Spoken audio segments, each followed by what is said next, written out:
Hello and welcome along to another episode of this FM21 Build a Nation story from Bangor City with me, Daniel.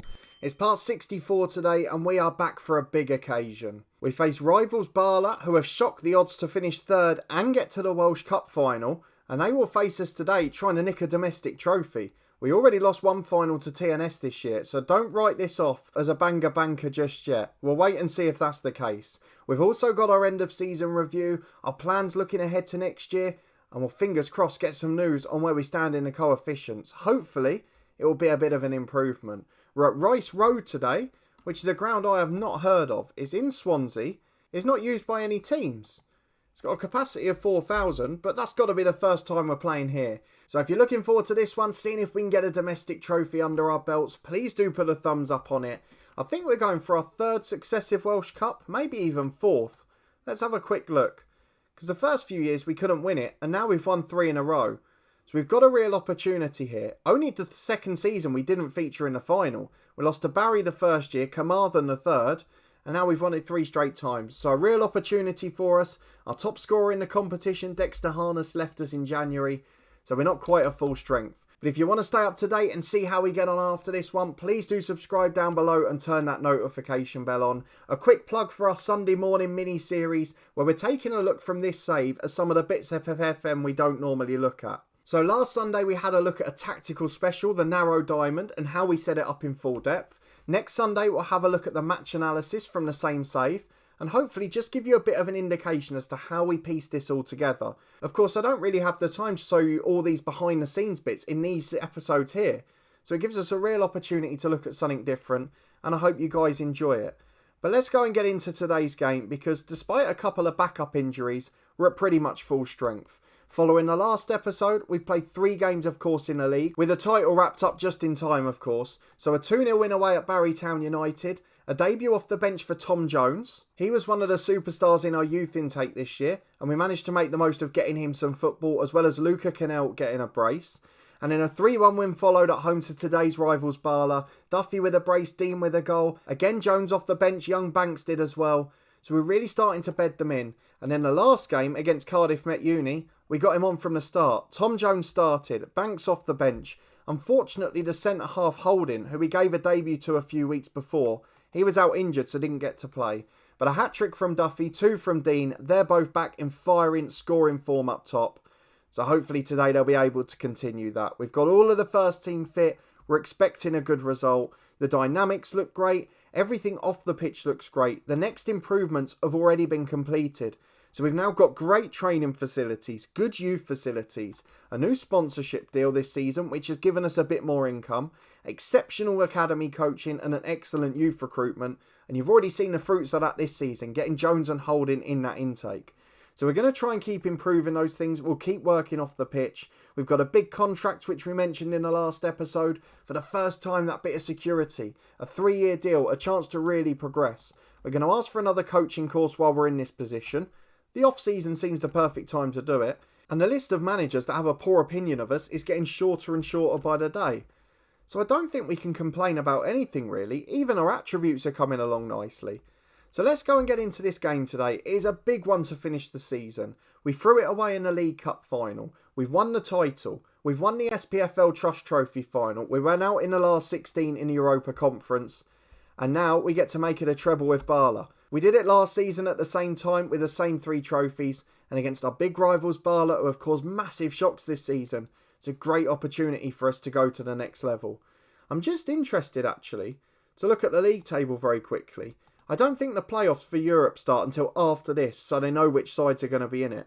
But it looks like it'll be Cardiff Met Uni, Barry Town, Newtown and Haverfordwest. Haverfordwest of course spent that money in January. It seems like they've got more of a budget than most. Carmarthen have dropped like a stone after 2 good years. And Barry Town seem to be making the comeback. So I don't actually know who we want to qualify from that. It's certainly not as clear-cut as it was before as to which one's going to benefit Welsh football the most. But at the bottom, of course, Connors Quay are down, Llanelli Town are down, 2 big sides going down to the second tier, and that has the potential to have a knock-on effect as well. If we have a look at the regional divisions quickly, Keffe Druids are coming back up from the north. They seem to be a yo-yo club, and Aberystwyth have made it up by 9 points in the end. So potentially, we've got some bigger sides back in the league next year. But Connah's Quay, having won the title the last year off camera, the pandemic year, that does make a big change to see them drop out of the league in 7 years after that. But Aberystwyth back, that gives us an opportunity. But let's go and look at our team and our squad for today's game. We're going to go and make some changes from what we had lined up last week in the league. So all of the first teamers will come back in. Archie Woods into the holding role. Ben Cottrell in the number 10 position. At the back we had Hankin because McDonald wasn't fit, but he's back and available for this one. Dean Rogers was in at centre half, but Dabo will replace him. And I think that's the first 11 now back in. So let's get the bench as strong as it can be. Clifton will drop out for Hankin. We're probably at full strength apart from that. It's just whether we bring Callum Maguire in, who signed a new deal for 2 more years, instead of maybe Dean Rogers at the back. I think we're going to do that. So that's the squad we've gone for today. It means we've got a good goalkeeper in George Wickens, our number 1 between the sticks. McDonald in at right back after injury with Weaver over on the left. Badebo and Alzabad the centre halves. Woods, Williams, Brooks and Cottrell, the potent midfield diamond as always. And then Dean and Duffy, both past 45 goals for the season. Certainly our most prolific year. 20 for Cottrell, 10 for Brooks as well. We really do look something else this year. We're scoring goals on a different scale. And hopefully we can carry on for one more game. Game changers in the shape of Glatzel, Cannell, Maguire and a couple of more defensive options too. But surely this is a great chance to wrap up the treble. We're playing against a side who haven't competed right at the top. But has certainly been a surprise package in Welsh football this year. They've got Europe to look forward to next season. But can they finish off their season and go into it in style? Let's go and find out. And all the usual suspects in for Bala Town. Veal, Gray, Flanagan, the key men in the front three there. They've got good defenders in the likes of Kane Lewis, who's a real improvement to the squad. And they've got some decent players on the bench, which they never had at the start. Our warning is to close down our former player Flanagan, who's now captain at Bala Town, which if you consider the fact that he didn't have the greatest personality when he was here, is absolutely astonishing. I'm really intrigued to see how he gets on, and I'd be quite interested, to be brutally honest, to see how he develops, because he always had decent potential, like Jack Hankin, I guess, at right back. He just didn't quite have the same mentality. But let's go and get into the first half. It's Bangor City v Bala Town, and who's going to win the Welsh Cup Final? Is it going to be disappointment for us? Is it going to be a great day for Bala Town? They've already had an excellent season, but they could go one step further here, as Flanagan gets the ball from the kickoff. We're playing straight away as they go long downfield, and he drops in for Williams in the middle. Brooks back to Alzabad. Long ball forward towards the striker, but Price intercepts. And eventually, Gray can come down the left. Certainly been one of the star players for Bala this year. Created loads of goals, scored plenty himself too. But this time he loses possession. Max Dean gives it back to Woods. It's a very long highlight from the start. And Flanagan's nicked it back again. Veal holds it up front. Goes to his left back. No pressure on him at all. And a long ball forward intercepted. Are we just going to watch the whole game here? Dean picks it up on the right to Williams. He's got an overlap but goes back to Alzabad. Out to McDonald on the right. We've now watched the whole first minute of this game and not seen the ball in either box. McDonald on the right though, crosses in. Max Dean volleys into the top of the net. His 48 for the season, and now it all makes sense. We see a minute and 5 seconds of action and it finishes with a thunderous Max Dean strike. Bangor City 1, Bala Town 0, and that is the start they will have been dreading before the game. And we're back with Yesden Weaver, who's got the ball at left back under not much pressure at all really, and he gives it back to Wickens just to start again. So Bala are actually being quite brave. They've pushed 5 men up to try and press us, and they have forced a couple of poor clearances. And here's Runesfeld, the left back. Tries to switch it long, but Weaver intercepts. They just haven't got that quality at the end of the day. Weaver slides it through. Max Dean's in again, and he has absolutely played the keeper there. He's taken the mick a little bit. He ends up on his backside home, and then Dean just dinks it over. Straight down the middle, it's 2-0. And in a pretty uninspiring performance, we've got a comfortable lead in the Welsh Cup Final. Certainly looks like the treble's on. But we're back with a free kick on the right-hand side, which Kai McDonald will take, just inside the Bala half to Brooks. Dean and Duffy play a 1-2. Cottrell gets it in again. It's a good save this time. Lewis clears away.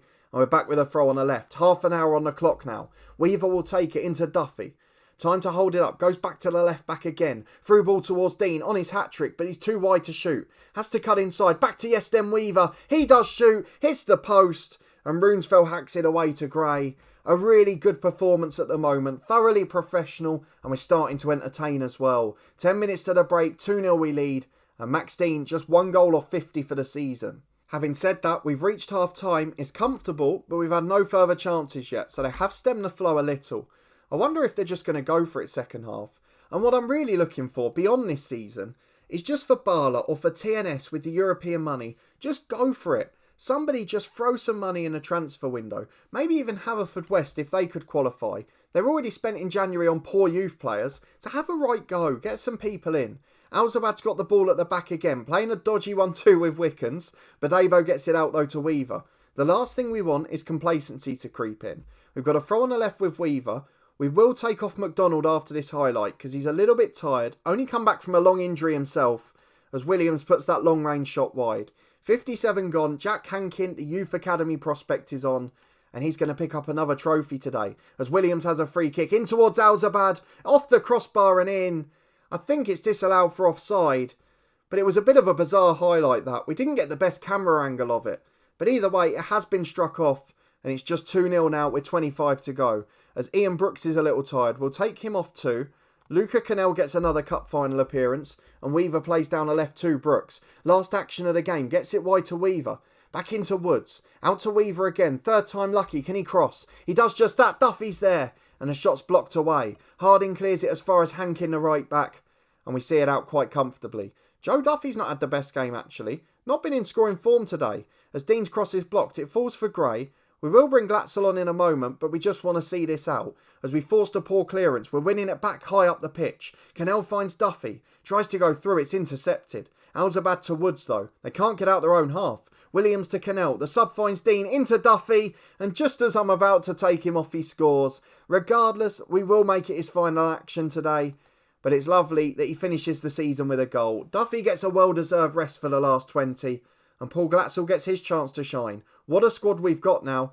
As Hankin throws in again from the right. Finds Max Dean. 15 minutes left on the clock. Alzabad with a long ball forward. Missed by the defender. Max Dean finds Luca Cannell. Man over on the left. It's Yestem Weaver. He's got the chance to cross. Goes back to Cannell though. No pressure on him. Beats the challenge easily. They're all a bit half-hearted. It falls for Weaver. Into Glatzel who scores.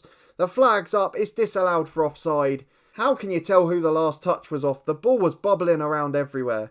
But in the end, it remains Bangor City 3, Bala 0. And it's going to be a comfortable win against our rivals. Though you've got to commend them for getting here. You've got to praise them for getting to third in the league. And they're a side that haven't done it in recent years. So maybe they can go to the next level. As Badebo finds Alzabad. A time for one more perhaps? It's not. It's a poor ball through and it goes straight to Holm, the keeper. He clears it long downfield as Bala look for one themselves. Intercepted by Hankin and Cannell though. They combine to clear, but it only falls for Christy Davis, the sub-midfielder for Bala. He switches to the right to Cooper. Back to Pearson, the fullback.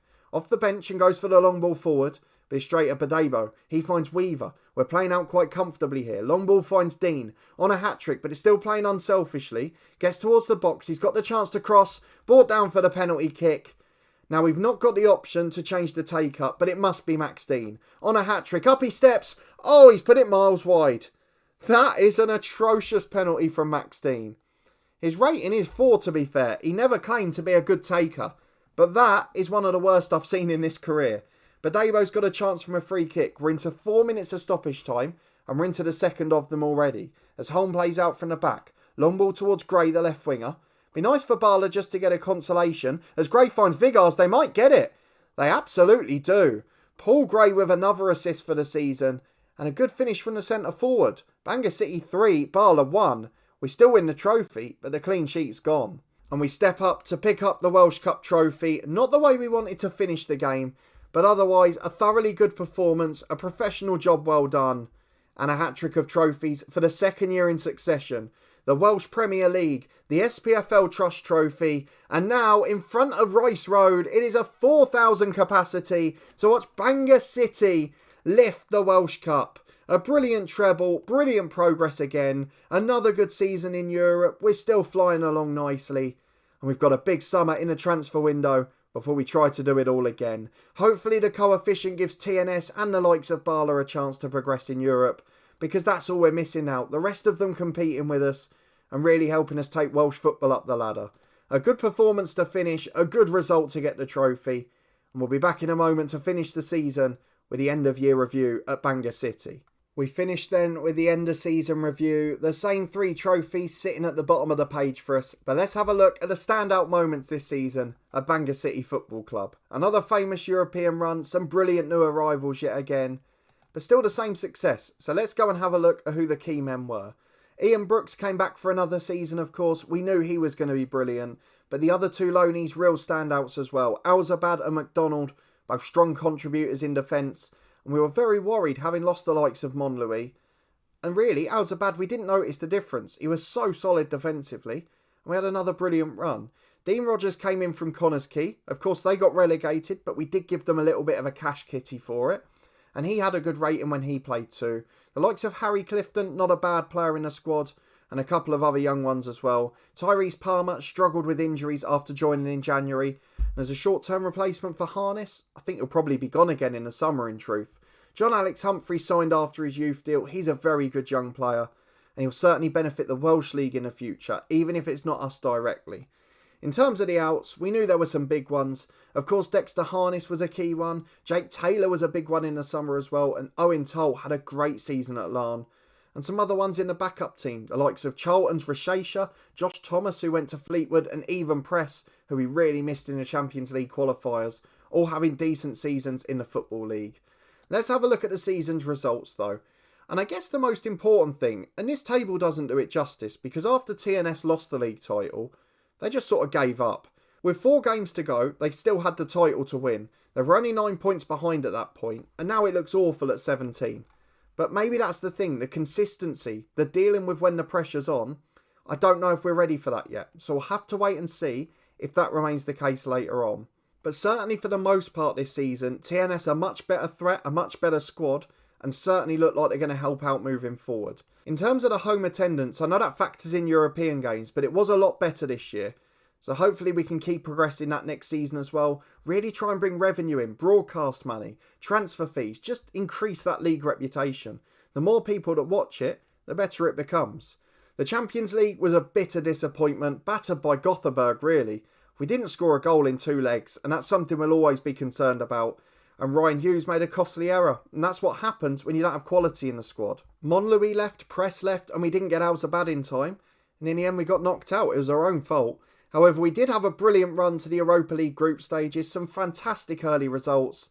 But that disappointing 2-2 draw against Rio Ave on the final game cost us a place in the Europa League last 32. Otherwise it could have been a different story. As it is, we went into the 3rd tier competition. We did sneak through AIK in that brilliant, crazy game. But then against Arsenal, we were thoroughly beaten in the first leg. And although we put up a fight against their youth team, we never looked like getting through. And I'm sure they would have played a stronger squad if it was close. The SPFL Trust Trophy, another victory. We almost went out at the likes of St Mirren and Livingston. But in the end, we got through pretty comfortably and got the final victory that really flattered us against Celtic reserves. In the Welsh Cup, again, pretty heavy victories for the most part, though a very tight one against Barrytown United. And in the League Cup, a good run to the final, almost out to Flint Town early on. But then TNS beat us. They got a competition under their belts. And I guess for someone like TNS, just getting back used to winning trophies is going to make a big difference. So I'm really hopeful for what they can do this summer. There's a lot of potential there. They're already professional, and they've only got to build on the squad they've got. And they could possibly get to the Europa Conference group stages and really help Welsh football. So let's see if they can. The moments to remember, of course, the first Champions League qualifier, a 15-0 home win against Santa Coloma. Brilliant goals, brilliant performances. And in that wonderful match in the Europa League group stages, a 2-0 win at home to Villarreal. And probably the best performance we'll produce in a long time in this series. Goal of the season comes from Daniel Williams. That in a disappointing performance at Flint Town. We got through on penalties in the League Cup second round there. And Williams' Thunderbolt saved us because we didn't look like scoring the rest of that game. The finances continue to improve, and that's despite the heavy investment off the pitch on the likes of training facilities, youth facilities, coaching, recruitment. We've still managed to work well. The broadcast revenue for the league is up, but of course we weren't in a Champions League, so we lost out a bit there. Prize money down for exactly the same reason, but matchday revenue up as the attendances grow, sponsorship up as the club reputation grows, and the same for corporate and hospitality. So big differences being made, and we're just starting to notice those gradual tweaks and improvements off the pitch. The club reputation's still stuck at 1.5 star. It's a shame really, because I would have thought it'd gone up for 2 by now. We're reaching the latter stages in Europe 2 out of 3 years. The other year we played in the Champions League group stages. Surely someone's paying attention to us now, but apparently not. And of course, the best 11, no surprises whatsoever. Williams breaks in for Cannell this season, that was the big difference. Everyone else exactly what you'd expect. And then the accolades, it's showing us last year's Manager of the Year. I don't know if we've won it this season. But Max Dean got Fans Player of the Season. Young player was Max Dean. Signing was Dean Rogers. And then Ben Cottrell got the most assists as well. We got some good players in the youth intake who started to score goals, who started to come through and make appearances. And Dean Rogers, don't forget him. Signed domestically, starting to invest in other clubs. And he was a decent signing too. Really helped us on and off the pitch. But of course, again, we reflect on another history-making year. It wasn't the quadruple we were hoping for the first ever time. The League Cup just went astray. But we did win the other 3 trophies. And that is just about as good as we can get with Bangor City at the moment, particularly given the European runs too. So another wonderful season as we continue to take stock of our progress and move forward. More European action to come, another big summer in the transfer window, and a really big summer for Welsh football. A couple of new sides potentially in Europe, and TNS, they have to keep pushing now. They have to try and compete with us at the top of the game and try and progress in Europe a bit too. So let me know what you thought of the season as we finish on the competition screen. We will be back for our first testing Champions League qualifier next year, normally the second qualifying round at this stage. So if you're looking forward to that and you did enjoy the season, please do put a big thumbs up on there. Subscribe down below for daily FM21 content from 2 long-term stories. It's been an interesting season with Southampton over in the head coach. Of course, the live stream series continues here twice a week with Dundee United. And there's also our new little mini insight series where we look at special parts of the game from this series and some of the others across the channel. You can catch up with the podcast channel in the eye above too. A massive thank you for your support there and helping us well past 1,000 subscribers. And we'll be back next season for another big episode with Bangor City and a transfer special that could shape the future of Welsh football. All eyes won't be on us this time. We go from building a club to building a nation. I'll see you there to see how it goes.